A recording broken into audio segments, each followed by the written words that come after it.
Hello, my name is Emma Okulis, and welcome to Book Critique number 4. The book I chose to feature this week is Click Clack Moo, Cows That Type, written by Doreen Cronin and illustrated by Betsy Lewis. The genre of this book is a picture book, and it can be used for grades K through 2. The main premise of this book is that the cows on Farmer Brown's farm steal his typewriter and they start typing him letters requesting different items. And Farmer Brown does get a little angry about this, but in the end, everything turns out okay. So the first activity I chose to do with this book is a science activity. For this activity, I would have my students just get a baseline information of what life is really like on the farm, so that they know that, the cows don't always, type on the typewriters and they don't interact with the farmer that way. So I would have my students view this interactive website. This website just gives students just some real life information about the farm, mostly just about health and safety on the farm and to make sure you wash your hands after you touch an animal and where are the places that you're allowed to go on the farm. So it just gives students just a really basic information just about farm life, and I think it's really helpful for the younger students just to have that awareness of the farm.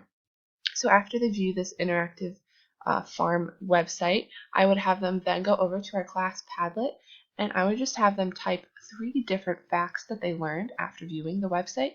You can see right here that I just showed a little brief example of what I would expect my students to write.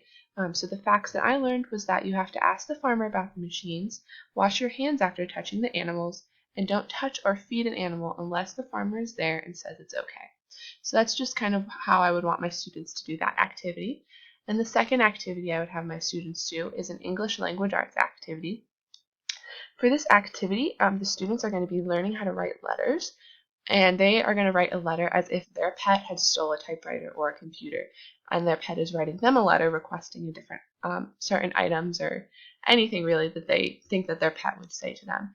And if a student doesn't have a pet, then they can just write from the perspective of if they had a pet or just any animal of their choosing. So for this letter, they would post it onto our class Padlet. The requirements for this letter is that it should have a body and a greeting and a closing, and also the contents of the letter should be about a paragraph, so I would say 5 to 7 sentences. And students would also receive a bonus point if they included a picture of their pet, either a drawing or a photograph. So here is an example of one that I made. This is from my dog Owen. It says, "Dear Emma, I love being your dog. I am so happy you chose me to be in your family. Even though I am grateful, I have a few requests. I really want another dinosaur toy. I promise I will not destroy this one. Can I please have more peanut butter? You do not give me enough. I would like all of these tomorrow. Please hurry up and go to the place with all of the things. Love, Owen." So that's just an example of just like a friendly letter, and you can see that I also have the greeting, the body, and the closing, which was something that I would make sure my students would have in their letters. So those are the activities I would have my students do for that book, and here are the final 4 books that I read this week. Ramona Quimby is a really great book. The Ramona series is awesome for students, especially around ages like 8 or 9. Students like to read books that they can relate to the characters for, and Ramona is definitely a series that they can relate to, so this was just another great book in that series. This Is Not My Hat by John Klassen is a really great picture book. I would love to kind of take this a little further with my students and just tie in the different concepts in the book kind of subtly brings up of like don't steal and like who you're going to trust and just kind of those personal skills that I think students should be aware of. And Moses, When Harriet Tubman Led Her People to Freedom, is a really beautiful poetic picture book that describes Harriet Tubman's life. And it does it in a very honest way, but it's also very well done, and I think that the students would enjoy that one.